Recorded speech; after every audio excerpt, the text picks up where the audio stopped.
हाय दोस्तों, स्वागत है हमारे YouTube चैनल बी एजुकेटेड में। तो चलते हैं वीडियो की ओर। आज की हमारी वीडियो का टॉपिक है मूल अधिकार, अनुच्छेद 12 से 35।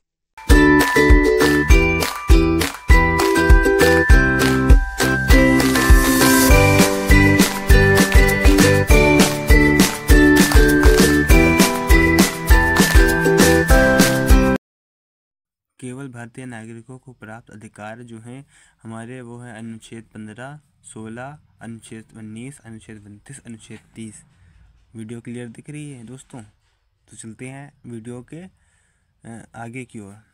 तो मूल अधिकार जो है ये अमेरिका के संविधान से लिया गया है और मूल अधिकार अनुच्छेद 12 से 35 तक हमारे संविधान में है। तो सबसे पहला जो मूल अधिकार है वो समानता का अधिकार है, अनुच्छेद 14 से 18। तो चलिए दोस्तों देखते हैं अनुच्छेद 14 में क्या है। तो अनुच्छेद 14 में है विधि के समक्ष समानता तथा विधियों का समान संरक्षण। अनुच्छेद 15 में है धर्म, मूल वन, जाति, लिंग या भेद या जन्मस्थान के आधार पर विभेद का प्रतिषेध। अनुच्छेद 16 में है लोक नियोजन के विषय में अवसर की समानता। अनुच्छेद 17 में है अस्पृश्यता का अंत। अनुच्छेद 18 में है उपाधियों का अंत। तो हम लोग समझते हैं अनुच्छेद 14 क्या है। तो विधि के समान समानता तथा विधियों का समान संरक्षण अनुसार इसके द्वारा सरकार ने एक नियम बनाया है विधि के समक्ष समानता, यानी कि जो लोग भी हैं उनके कानून के अनुसार समानता दी जाए, मतलब डिग्रियों में समानता दी जाए और उसमें जो नौकरियां हैं उनमें समानता दी जाए। इसके लिए ये कानून बना है। फिर अगला है अनुच्छेद 15 धर्म, मूल वन, जाति या लिंग या जन्मस्थान के आधार पर विभेद का समझ, यानी कि किसी भी धर्म का हो, किसी भी मतलब जाति का हो, किसी भी या लिंग का हो, उसमें मतलब सभी को आधार पर समानता दी जाए। फिर अगला है लोक नियोजन के विषय में अवसर। लोक नियोजन यानी कि सरकारी नौकरियां जो होती हैं उनके विषय में अवसर की समानता, यानी कि उनको बराबर अधिकार दिया जाए। फिर अनुच्छेद 17 में है जो कि अस्पृश्यता का अंत है। डॉक्टर भीमराव अम्बेडकर ने इसे अस्पृश्यता का अंत किया था। तो अनुच्छेद 18 में है उपाधियों का अंत। तो चलते हैं नेक्स्ट।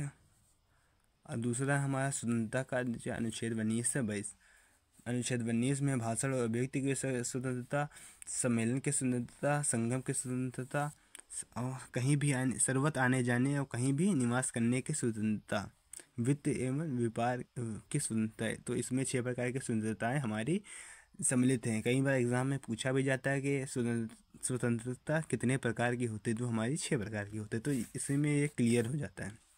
अब आते हैं अनुच्छेद 20 पे, अपराधों के लिए दोषसिद्धि के संबंध में संरक्षण है।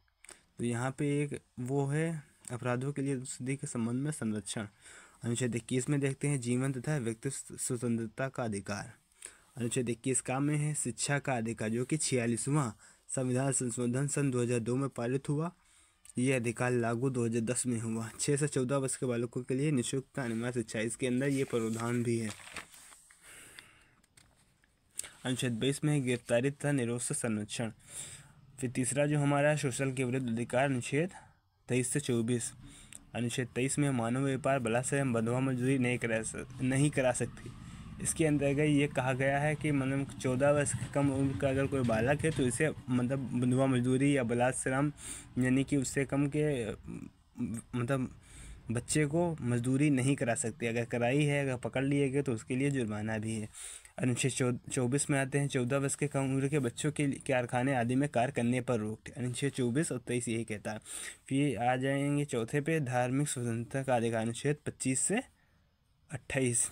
अनुच्छेद 25 में धर्म को मानना, आचरण, प्रचार प्रसार करना, यानी कि धार्मिक मामलों के लिए आप कार्य भी कर सकते हैं और आचरण प्रचार प्रसार भी कर सकते हैं। अनुच्छेद 26 में धार्मिक कार्यों का प्रबंध करना, यानी कि कोई भी अगर आपके धर्म का कार्य है तो उसके लिए आप प्रबंध कर सकते हैं, ये आपकी स्वतंत्रता है।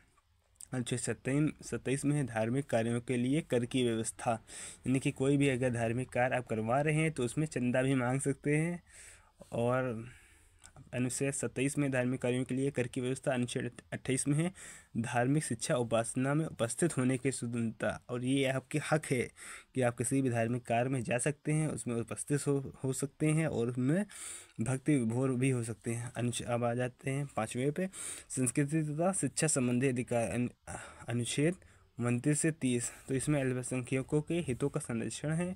और अनुच्छेद 30 में अल्पसंख्यकों को शिक्षा संबंधी प्रावधान है। जनसंख्या का 50% कम लोग जिस धर्म में हो तथा वर्ग अल्पसंख्यक कहलाएगा। छठा है संवैधानिक उपचारों का अधिकार। अनुच्छेद 32। अनुच्छेद 32 को डॉक्टर भीमराव रामजी अम्बेडकर ने हृदय और आत्मा भी कहा है। ये बहुत इम्पोर्टेंट